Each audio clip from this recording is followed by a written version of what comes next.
Baik,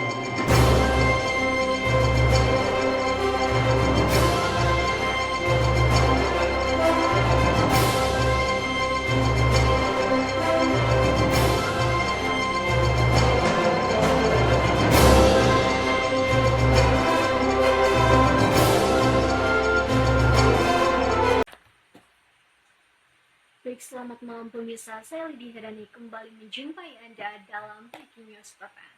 Sejumlah informasi menarik telah kami siapkan untuk Anda. Berikut informasinya.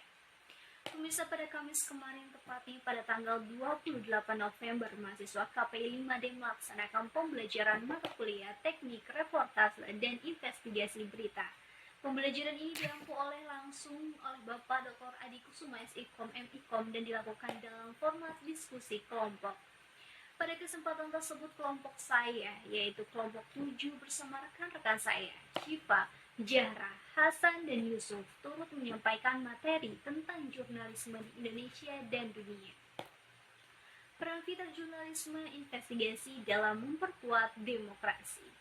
Berikut sejumlah informasinya. Indeks kebebasan pers dunia menunjukkan volatilitas yang tinggi dengan perubahan signifikan di beberapa negara. Contohnya adalah penurunan dari negara Indonesia ke peringkat ke-108 dari 180 negara. Dipicu oleh agresivitas otoritas di banyak negara, meningkatkan permusuhan terhadap jurnalis di dunia nyata maupun media sosial, serta maraknya disinformasi yang diproduksi oleh industri konten palsu. Pemirsa, ada pun tantangan yang dihadapi oleh jurnalisme dunia. Jurnalisme global saat ini berada di lanskap yang terus berkembang. Di era media cetak, tantangan utama adalah akses informasi yang terbatas serta kontrol ketat dari pemerintah dan pemilik media.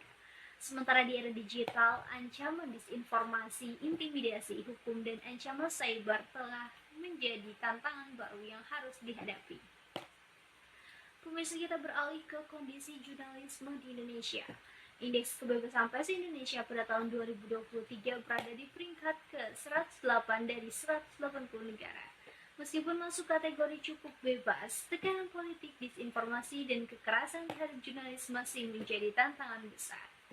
Pemirsa, beberapa kasus kekerasan terhadap jurnalis di Indonesia ada beberapa, meliputi kekerasan fisik seperti yang terjadi saat demo Undang-Undang Cipta Kerja tahun 2020, intimidasi hukum dengan penggunaan Undang-Undang ITE sebagai alat kriminalisasi, ancaman cyber termasuk doxing dan serangan digital. Pemirsa, kita beralih ke kasus pembunuhan seperti kasus Udin dari Barnas tahun 1996 yang hingga kini belum terungkap.